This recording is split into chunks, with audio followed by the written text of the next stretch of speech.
Hola, estimado público del conversatorio, qué contento de estar aquí con ustedes en otro episodio más que corresponde a la lección número 10 de Escuela Sabática. El día de hoy estoy también igual contento porque tenemos un invitado especial, ¿no es cierto, Keila? Así es, esta vez. Keila y yo somos de casa, no nos presentamos, pero sí queremos presentar al pastor Misael. Pastor, ¿cómo está? Hola, ¿qué tal, Keila? Tavesh. Bien, gracias a Dios aquí, pues halagado por la invitación. Ya casi te mandaba un mensajito para decir cuándo me invitas. No, hombre, pues que no habíamos podido coincidir, pero qué bueno que ya estás aquí con nosotros, pastor. Gracias. Muy bien, Keila, pastor, pues es una lección que en la medida que va cerrando hacia el final de las lecciones, que son 13 capítulos, ¿verdad? Nos vamos dando cuenta que en todo momento la figura de Jesús se revela. En esta ocasión el título de inmediato, no sé ustedes, pero como que me hizo sentir cierto sentido, valga la redundancia, de prontitud, ¿verdad? Porque dice sobre quiénes ha llegado el fin, como que ya llegó el fin, ¿verdad? ¿Qué voy a hacer? Y esta lección nos presenta algunos escenarios del Antiguo Testamento, algunos relatos bíblicos que nos enseñan sobre acontecimientos finales o que prefiguran de alguna manera acontecimientos finales y nos ayudan a entender qué es la verdad presente. La verdad presente, pues sabemos que un profeta daba su profecía en su tiempo, pero no necesariamente se iba a cumplir en los tiempos del profeta, sino que lo que decía ese profeta estaba en el futuro, y una vez que llegaba ese futuro, pues a eso le llamamos verdad presente. De esta manera funcionan algunas reflexiones bíblicas relacionadas con la profecía. Entonces tenemos la historia de Sodoma y Gomorra, la historia de Noé, la historia de Abraham, pues que lo único que hacen es enseñarnos esta perspectiva profética, lo cual se me hace interesante, ¿verdad? Pero, insisto, al final siempre encontramos a Jesucristo. Pastor, ¿cómo ves? ¿Qué podríamos decir sobre esta introducción de este día? Pues los que llegaron al final, ¿no? Los que llegan a la meta. Tú sabes, a mí me gusta correr y cuando leí el título también me trasladé a los momentos en que tú corres una carrera y lo importante es llegar a la meta, no importa si no llegas en primero, segundo y tercer lugar. Es decir, ya llegaron los 3 primeros a los que van a premiar, pero lo importante es llegar. Y la llegada a la meta tiene un tiempo para llegar. Si después de ese tiempo se quita la protección y se acabó la carrera para quien no haya alcanzado a llegar. Entonces me hizo pensar en eso y creo que la prontitud es un elemento que se menciona, como tú bien lo dijiste. Sin embargo, hay algo importante y especialmente si me permites tocar el texto del versículo para memorizar, ¿no? Que precisamente se centra no en la temporalidad, sino en la preparación. Es decir, ¿quiénes están listos para llegar? ¿Quiénes están listos para estar ahí? Cuando le preguntaron a Jesús, y a lo mejor estoy dando la conclusión ya, perdóname. No, dale. En la introducción, pero el versículo lo sugiere, ¿verdad? Ajá. El versículo deja todo el contexto del objetivo de esta semana. Es decir, los discípulos preguntaban, ¿cuándo será esto? Dinos el tiempo. Y Jesús ocultó el tiempo y dijo, no, el tiempo, el día y la hora nadie lo sabe. Dice, mejor prepárense para que estén listos. Así es. Y el gran objetivo de la lección y de las profecías y del cristiano no es centrarse en los tiempos, curiosamente, ¿no? Muchos están, oye, que ya el presidente fue nombrado y que mira, que le va a dar la imagen a la otra bestia y ahí empezamos, ¿no? Y como dicen por ahí, cada que se nombra un presidente o un papa, ya empezamos a hablar sobre las señales, especular y los incluso, tiempos, ¿no? Sí. Pero el tiempo no es lo más importante. Sí. ¿Están de acuerdo? Es la preparación. Así es. Muchas gracias, pastor. Keila, ¿qué te parece una primera impresión de la lección? ¿Cómo la ves? A mí me llama mucho la atención, como dice el pastor, el versículo que nos recalca que todas estas cosas que sucedieron son para nuestro ejemplo. Claro. ¿No? Entonces todas las historias, todos los relatos que nuestro Dios nos dejó a través de su palabra, son para nuestro ejemplo. Y nosotros estamos, así como las Escrituras nos revelan, pues en los últimos tiempos. Entonces, todos aquellos que profesan o que profesamos y esperamos la segunda venida de nuestro Señor Jesús, debemos de tener esa fe. El ejemplo de la fe de Abraham, que está en la palabra de Dios, y sobre todo la última parte que nos dice: todo aquel que piensa estar firme, mire que no caiga.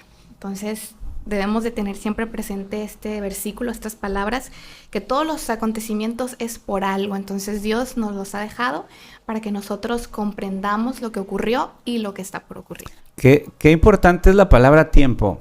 Y a mí me gusta cómo maneja la Biblia, la palabra de Dios, el tema del tiempo. Ahorita que mencionabas, y el pastor también nos mencionabas que a pesar de que no tenemos que enfocarnos, como bien lo decías, pastor, en los tiempos y las sazones, ¿no? Uh-huh. Sin embargo, vemos que el calendario de Dios se va cumpliendo. Claro. Y que algo que podemos estar seguros es que lo que Él dijo se va a cumplir. Sin embargo, tenemos que tener esa paz, ¿verdad? De pensar que, ok, van a ocurrir cosas, ¿verdad? Hacia el tiempo del fin. Sin embargo, Dios no nos ha dejado sin revelación. Él nos ha advertido en cierto sentido y en muchos sentidos, diría yo, lo que va a ocurrir. Tenemos en primera instancia la historia de Noé, ¿no, Keila? ¿Cuántas veces la hemos escuchado de niños? Pero en el contexto de la lección, ¿qué enseñanza nos puede dejar la experiencia de Noé?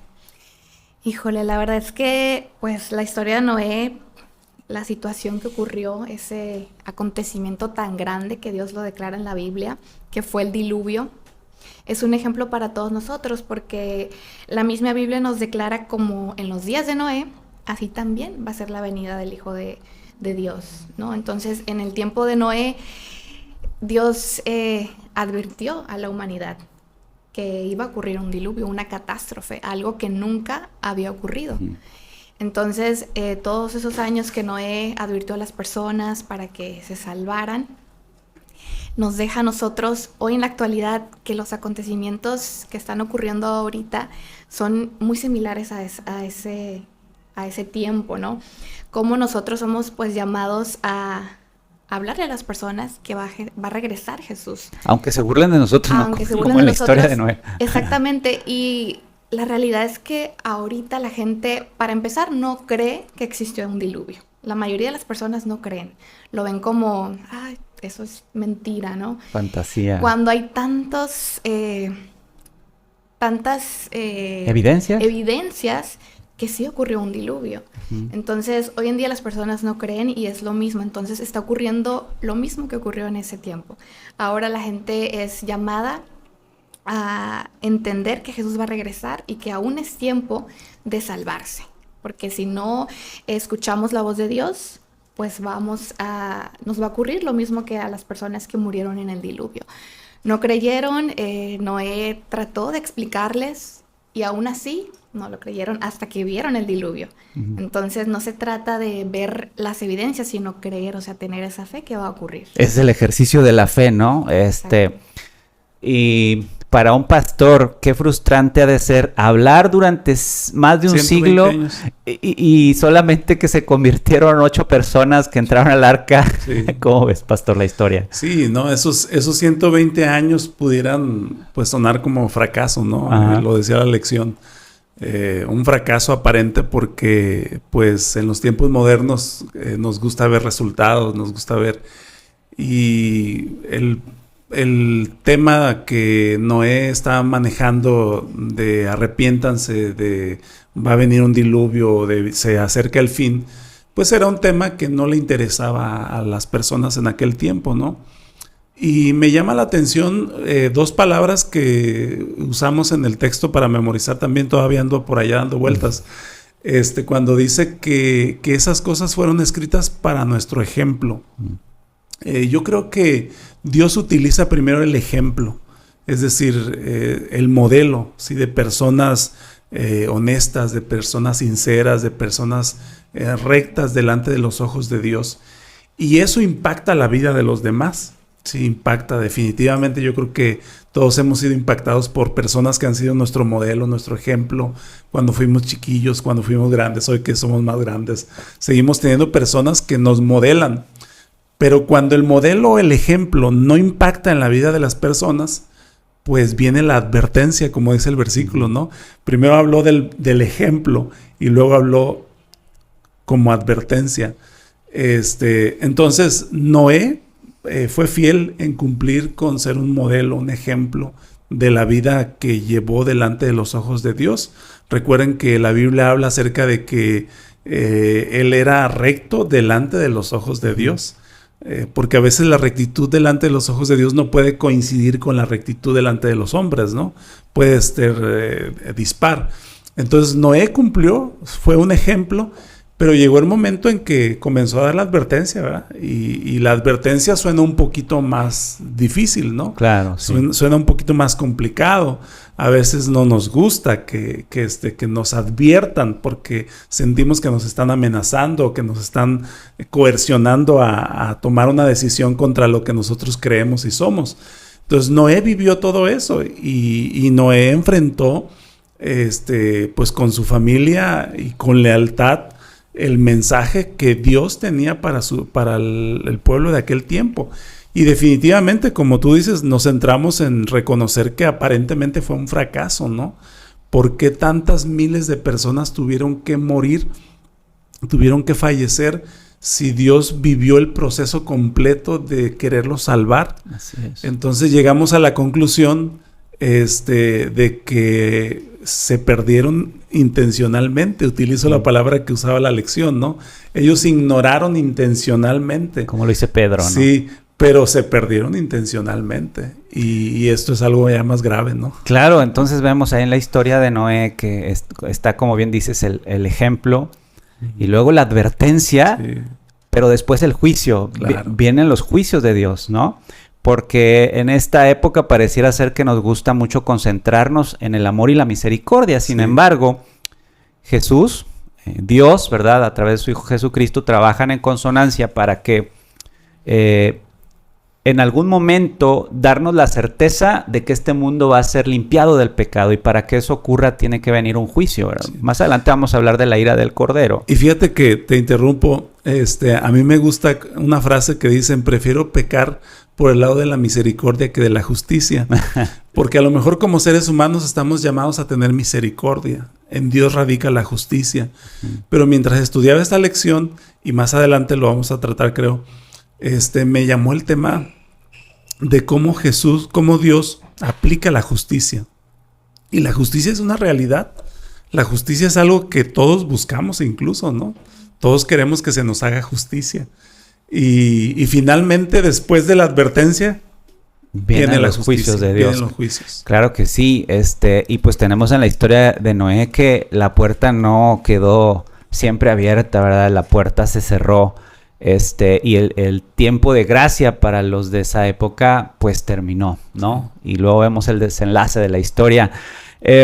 Para el caso de la historia de Sodoma y Gomorra, es una historia que yo al menos no la había visto con este enfoque profético para los tiempos finales, pero me resultaron interesantes varias cosas. ¿Qué podrías compartirnos, que la de la historia de Sodoma y Gomorra? Pues la historia de Sodoma y Gomorra igual es un ejemplo que Dios nos dejó de cómo la justicia de Dios, pero también la misericordia. Uh-huh. Entonces, y es un ejemplo para nosotros hoy en la actualidad, porque la ciudad de Sodoma y Gomorra estaba prácticamente como los antediluvianos, ¿no?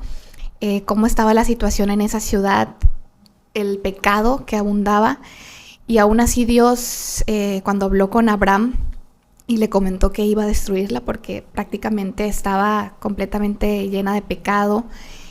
Y aquí el punto es que Dios no quiere destruir en sí a las personas, sino quiere destruir el pecado. Uh-huh. Y Él siempre nos los recalca en su palabra, que Él no quiere la muerte del impío, sino quiere que se arrepienta. Entonces, en Sodoma y Gomorra Dios trató, ¿no? Pero realmente no había esas personas, no había esa cantidad de justos en esa ciudad. Y es increíble ver cómo ni siquiera 20, ni siquiera 30, ni 50. Uh-huh. Entonces, ¿qué fue lo que Dios hizo?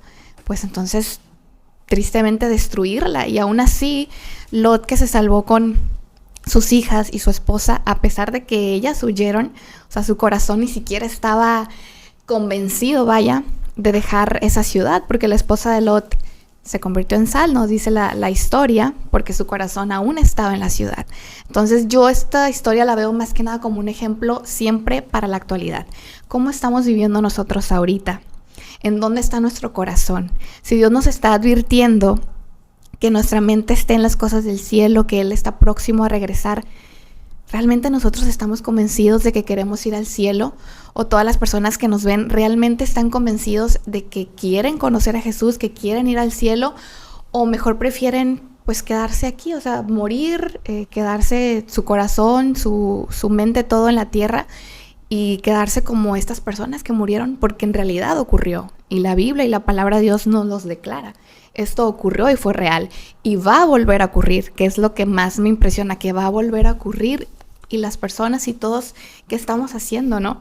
Podemos creer en la actualidad, las personas deciden mejor no creer en lo que Dios nos está advirtiendo, pero sí podemos creer en lo que otras personas nos dicen, ¿no? A veces la gente cree, no sé, en que en los videntes, cualquier cosa, se dicen, mañana va a ocurrir, no, es que tal persona dijo que va a ocurrir, y lo creen. Entonces yo a veces como que me conmuevo y digo, pero a Dios no le han creído, o sea, y yo sé que podrán decir, no, es que nunca ha pasado tanto tiempo que no creemos, o sea, son cosas que no existen. No va a pasar. No va a pasar, o sea, la gente piensa que no va a pasar, pero en realidad sabemos, todas las personas que tratamos de estudiar la palabra de Dios o conocemos de su palabra, que realmente va a ocurrir. Entonces es ahí cuando nosotros debemos de preguntarnos, ¿dónde queremos estar? Queremos estar como con estas personas, como en el diluvio también, que ya que vieron que ocurrió todo, entonces ahora sí creo, entonces ahora sí quiero arrepentirme.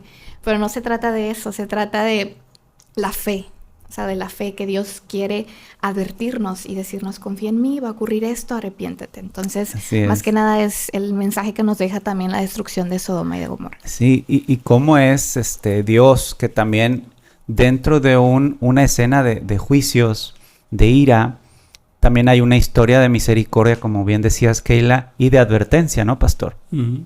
¿Cómo ves? Sí, pues me llamó mucho la atención esta semana ese tema de la misericordia y la justicia, ¿no? Todos sabemos que de Dios es la justicia, estamos de acuerdo, ¿no? O sea, nosotros como seres humanos no somos llamados a aplicar justicia en este mundo representando a Dios. Nosotros somos llamados para aplicar la misericordia, por supuesto. Y me llama la atención esta historia de la que estamos hablando, porque una de las condiciones morales que la Biblia resalta es que ellos despreciaban la autoridad del Señor.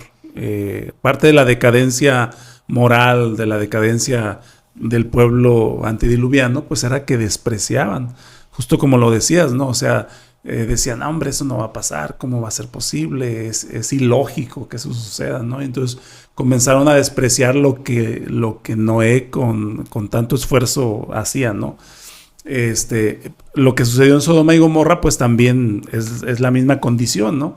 Ellos despreciaron los mensajes del Señor, despreciaron el modelo, el ejemplo, y entonces llegó el momento en que se tuvo que hacer la justicia sobre la nación.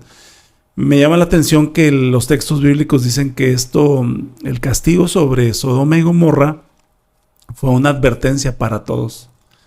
Y entonces reflexioné y dije, quiere decir que Dios muchas veces decide hacer justicia sobre aquellos que se empecinan en despreciar la autoridad, en rechazarla. Y también esa destrucción, esos momentos de dolor para otros, sirven de advertencia para otros tantos. Y sí, me hizo clic porque tú ves cómo otros sufren y te causa una sensación de reflexión, ¿no? De hecho, Salomón dice que es mejor ir a la casa de luto porque en la casa de luto hay reflexión. Comparado con la casa del nacimiento, dice, en la casa del nacimiento todo es alegría. Pero cuando alguien muere o cuando alguien sufre, pues hay reflexión. Y cuando nosotros empezamos a escuchar en esta era moderna que el tsunami destruyó a tantos allá y que el terremoto y que esto y que el avión se cayó y que murieron tantos, pues sí sirve como de vez en cuando sirve como reflexión y te hace reconocer y decir, oye, es tiempo, ¿no? Es tiempo de enfocarme en lo que Dios quiere. Entonces, yo creo que eso que dice la Biblia sobre la destrucción de Sodoma y Gomorra como un acto de advertencia para otros tantos, es decir, la justicia sobre unos sirve sobre advertencia sobre otros. Me pareció interesante reconocer eso, ¿no? El dolor de otros te sirve, te ayuda, te hace reflexionar.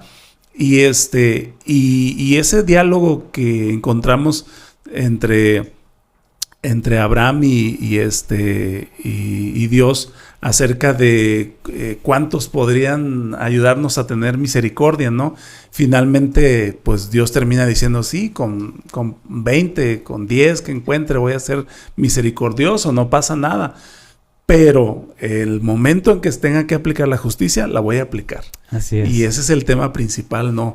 ¿En qué momento nosotros tenemos que reflexionar y evitar llegar a la justicia de Dios? Tan justo Dios, tan justo que sin debernos una explicación, Él la hace, ¿verdad? Sí. Y Él revela sus intenciones.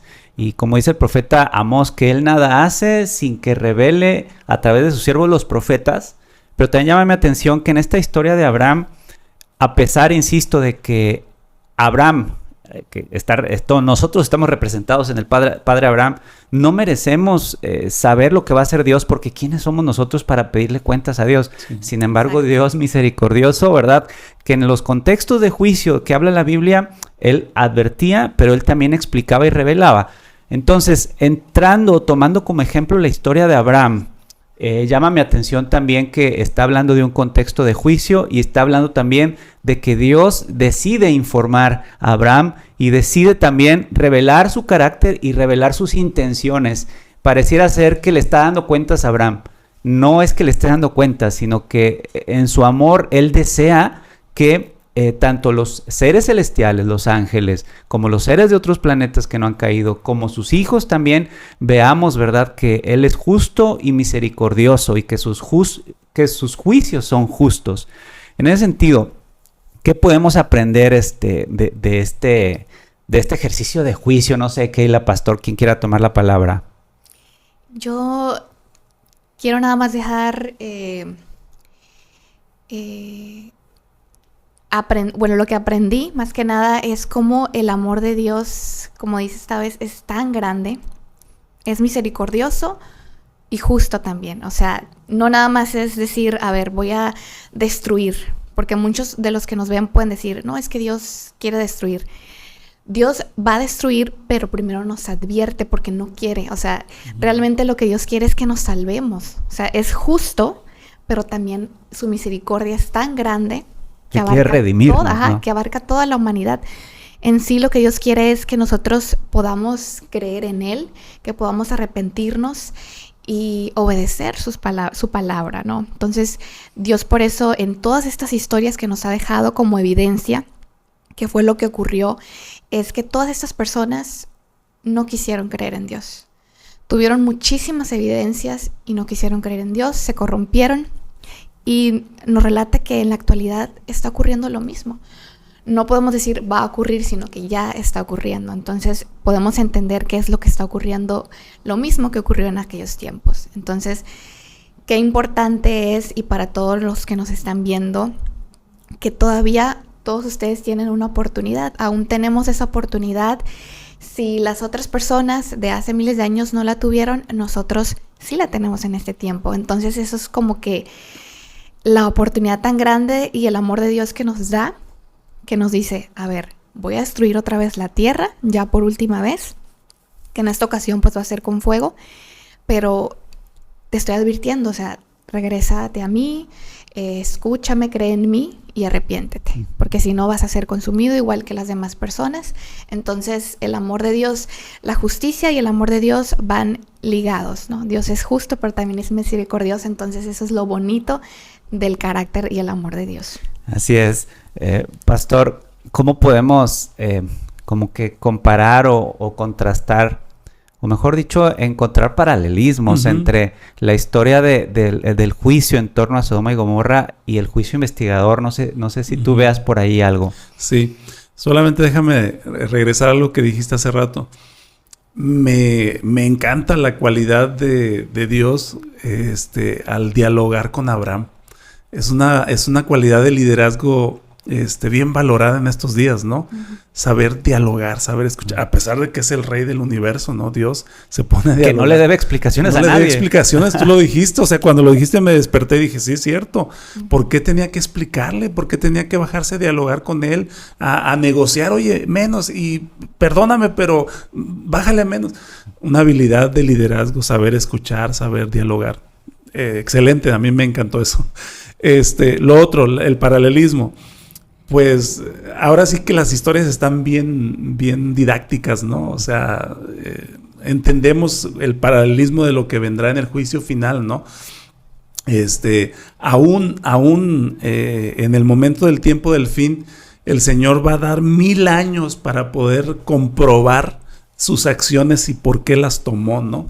Hoy cuando nosotros vemos algunas acciones, decisiones o justicia, decimos, oye, pero ¿por qué eso? Claro, nosotros estamos lejanos a algunos casos públicos, etcétera, ¿no? Y uno no conoce el contexto de por qué fulano tiene que pagar así, por qué perengano tiene que hacer aquello. Pero imagínate lo que Dios está poniendo, ¿no? Dice, vas a tener 1000 años para que escudriñes y veas por qué las decisiones que se tomaron así, ¿no? A veces tú estás, oye, y no sabes por qué pasó aquello, por qué dijeron aquello, y no te dan explicaciones claras, ¿verdad? Y te quedas nada más. Pues mira lo que Dios va a hacer, ¿no? Dios te va a dar 1000 años. Yo creo que yo quiero estar ahí, ¿verdad? Pero yo creo que yo voy a decir, no, Señor, qué flojera, yo creo en ti. O sea, no tengo necesidad de revisar, pero Dios me va a dar la posibilidad. Sí. Yo creo que yo voy a ocupar esos 1000 años en otras cosas, en lugar de estar ahí viendo, a ver, ¿por qué no está Tabesh? Perdón, Tabesh no. Esperemos que no. Okay, no, espero que no. Un familiar, o un familiar, sí, ¿verdad? Pero yo no siento ese interés, ¿no? De estar buscando, pero Dios me lo va a dar la oportunidad. Así es. Y qué bueno, porque eso hablando de las cualidades de liderazgo, ¿no? Habla de flexibilidad, habla de seguridad, de certeza en lo que estás haciendo. Eso genera confianza, ¿no? Entonces, ese es el paralelismo de lo que va a suceder. Hablando de la justicia y hablando sobre el tema de Sodoma y Gomorra, me llama la atención y a lo mejor, no sé, perdón porque me invitan y ahora yo les hago preguntas, ¿verdad? Tú dale. Pero, o sea, imagínense, ¿cómo que matas al inocente por culpa del malvado? O sea, ¿cómo es posible eso? Como que no suena lógico, ¿no? O sea, vas a matar a inocentes por culpa del malvado. Y luego es al revés. Si encuentro 50 inocentes, perdono a los malvados. O sea, ¿qué onda? O sea, pues darle justicia al que le toca, ¿verdad? Y darle el beneficio a quien hizo bien. Eso no es justicia, humanamente no es justicia, porque humanamente se le da a cada quien lo que corresponde, ¿no? El malvado recibe lo que pero ¿cómo que el que hizo bien le alcanza para todos? Pues como que no suena, pero es todavía la misericordia de Dios, ¿no? Ahora, el tema de la falta de justicia es un tema importante, ¿no? Todos buscamos que nos hagan justicia. O sea, todos queremos justicia en nuestras vidas. Porque cuando alguien nos trata mal o no nos hace el bien o nos violenta de una forma incorrecta, pues queremos justicia, ¿no? Queremos sentir esa justicia.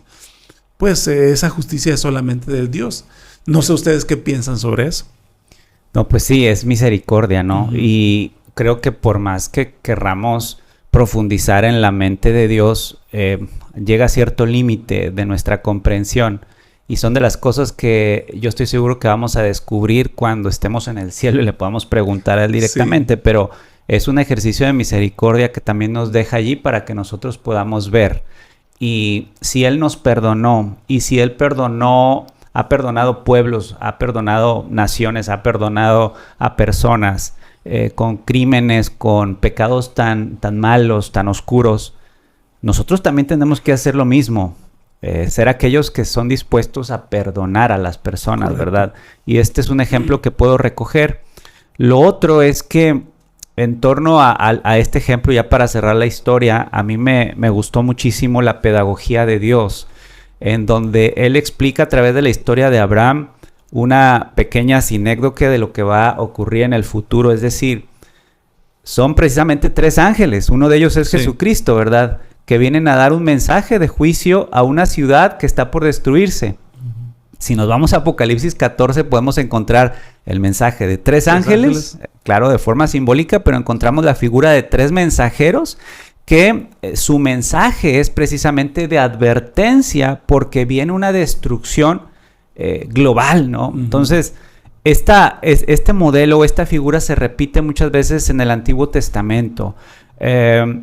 Llama mi atención también que hay una advertencia y lo que ya decíamos también, hay un remanente que sale salvo de allí, que es lo que va a pasar en un futuro. Después o previo a la destrucción, habrá un remanente que sea quitado del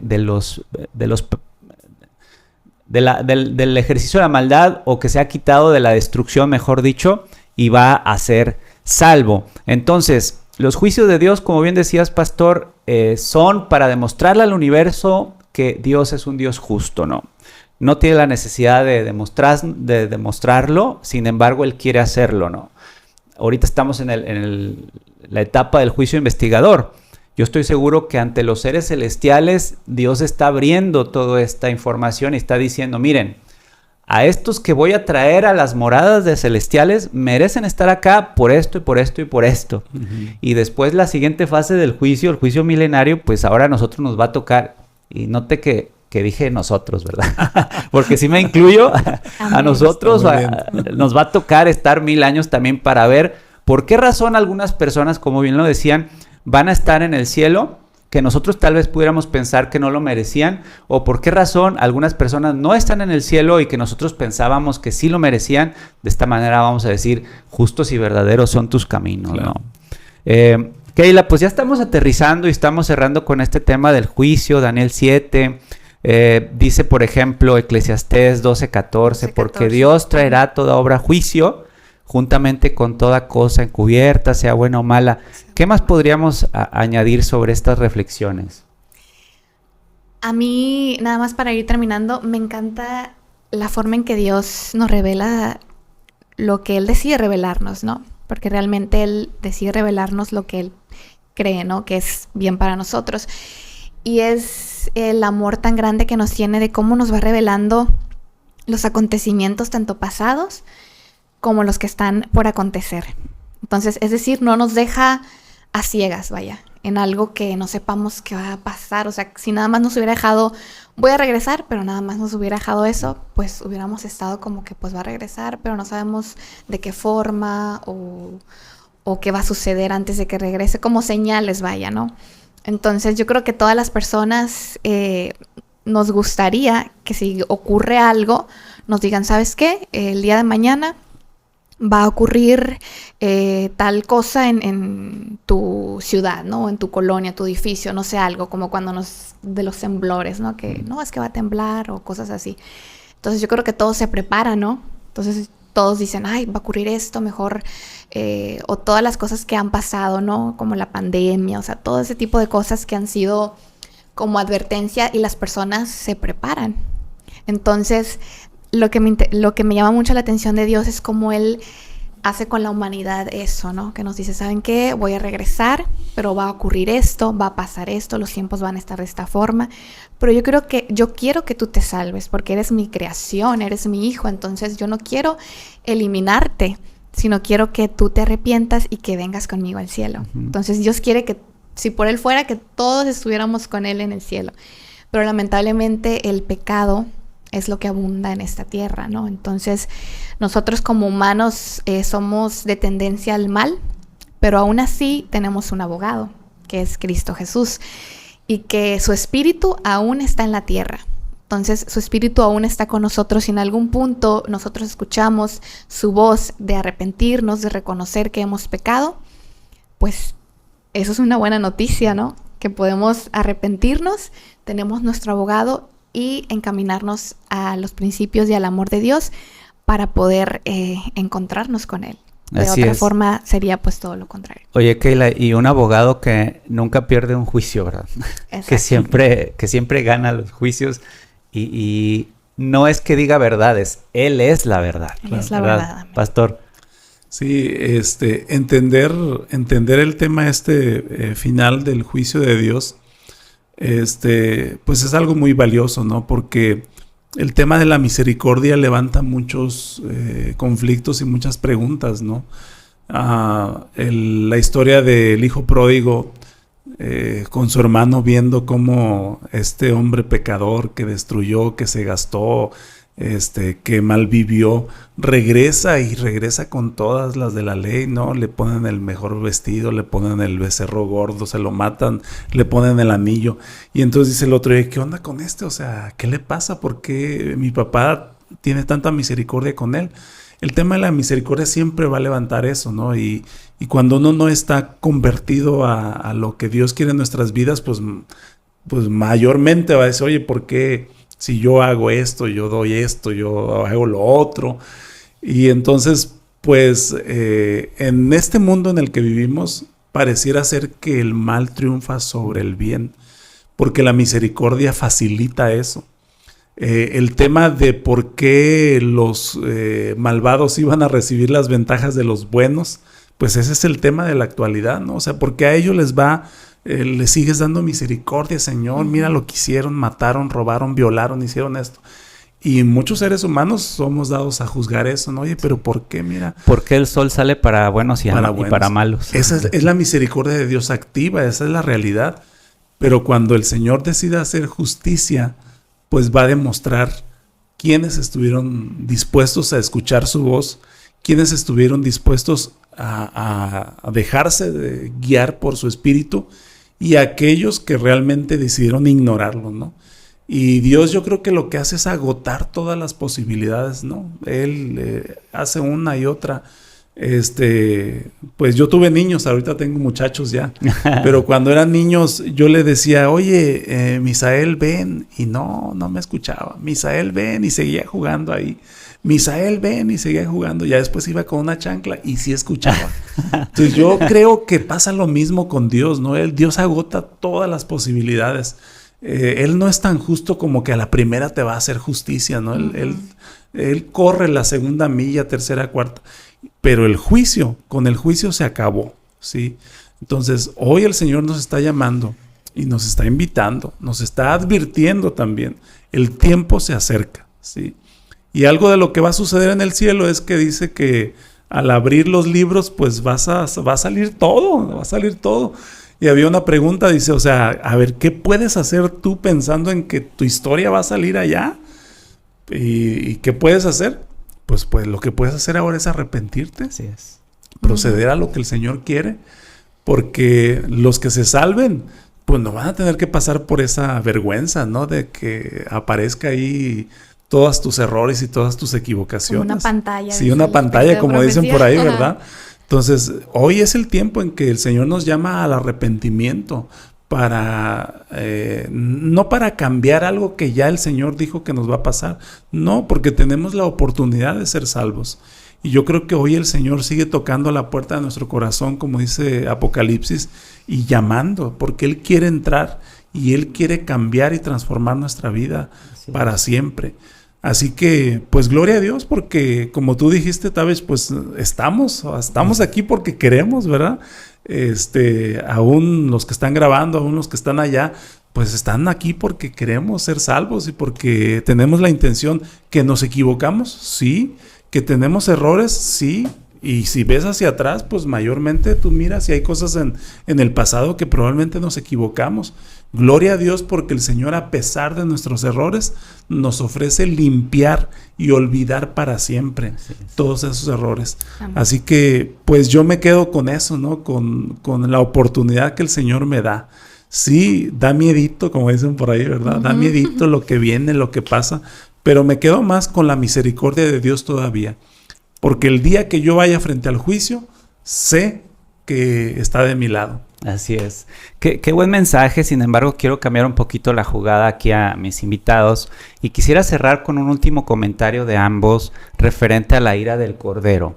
Voy a iniciar yo haciendo un comentario, luego le voy a pedir al pastor y luego Keila, si pudiéramos cerrar con un breve comentario.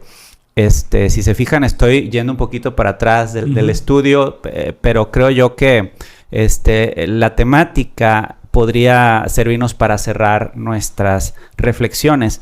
¿Y qué me llama la atención? Este pasaje se concentra en Apocalipsis 6.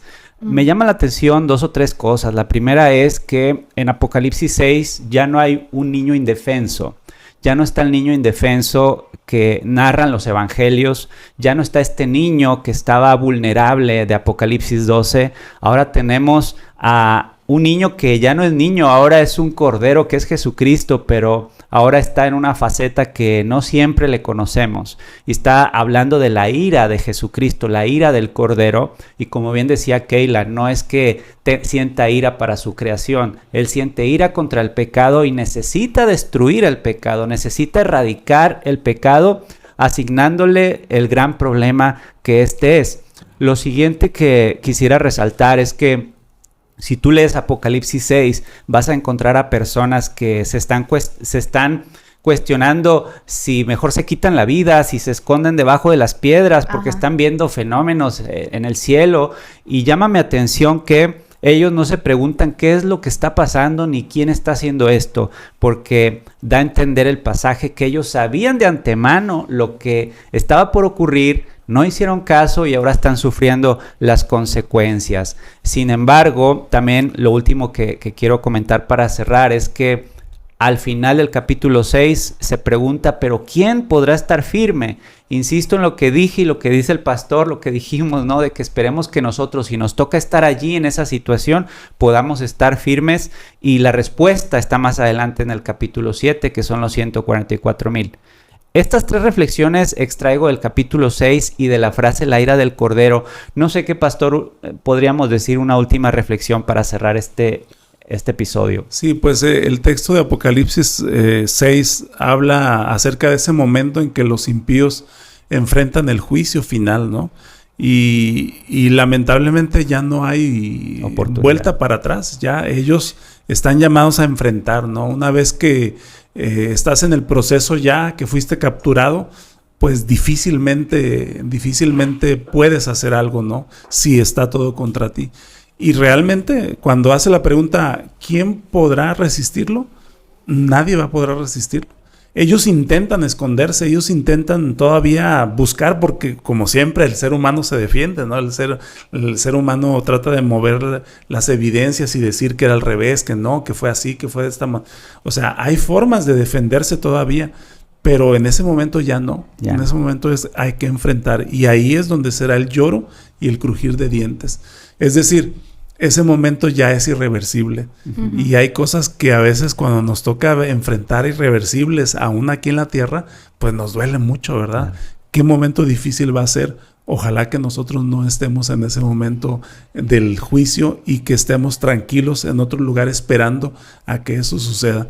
Pero definitivamente yo creo que la ira del Cordero, la ira de Dios, es algo que nosotros no conocemos en la actualidad, pero que sí nos describe la palabra de Dios y nos advierte que nos preparemos para ese momento. Muchas gracias, pastor. Keila. Ay, la verdad es que a mí me llamó mucho la atención, qué bueno que recalcas eso, Taves, de estas personas, de este grupo, porque nos dice, eran reyes, presidentes, millonarios, políticos, y lo que más llama la atención es cuando Jesús regresa, ellos no se preguntaron, a ver, ¿qué está pasando? ¿Quién está detrás de todo esto? ¿Por qué está ocurriendo esto? No, o sea, dice, sabían quién era y qué estaba pasando. Entonces, significa que ahorita todas esas personas saben quién es Dios y saben que va a regresar. Y ellos en ese momento dicen, ay, que las rocas caigan sobre mí, se esconden y todos porque la ira del Cordero ha llegado. O sea, saben quién es Él. Entonces, eso es lo que me llama la atención, que estas personas saben. Entonces, si ahorita muchas personas aún no conocen de Dios, en algún punto lo van a conocer, ¿verdad? Entonces, y estas personas, a pesar de que lo conocieron, por ser poderosos, millonarios y demás, no les importó. Ellos estaban del lado de Satanás, no estaban en contra de Dios, por eso prefirieron decir que muramos en este momento porque no quiero estar yo ante Dios. Que no nos suceda de esta manera y pues a lo mejor concluimos con una parte triste. Sin embargo, podemos tomarlo como una advertencia. Es una palabra que fue clave en el estudio de esta lección, una advertencia que, como decías, Keila, Dios no quiere vernos perdidos, Dios nos quiere redimir. Y si hay una parte triste dentro de las advertencias, sabemos que la parte principal no es esa. La parte principal es el mensaje de Jesucristo. La parte principal es el evangelio eterno, que es Jesucristo, y la parte principal es que hay salvación y hay esperanza todavía hoy. Así que es momento de decisiones. Y pues nada, yo quiero agradecer, Pastor, gracias por venir. Hombre, al contrario, gracias por la invitación. Y gracias, Keila, por acompañarnos. No, gracias por invitarme. Que Dios les bendiga. Les esperamos en el siguiente episodio, el episodio 11. Saludos.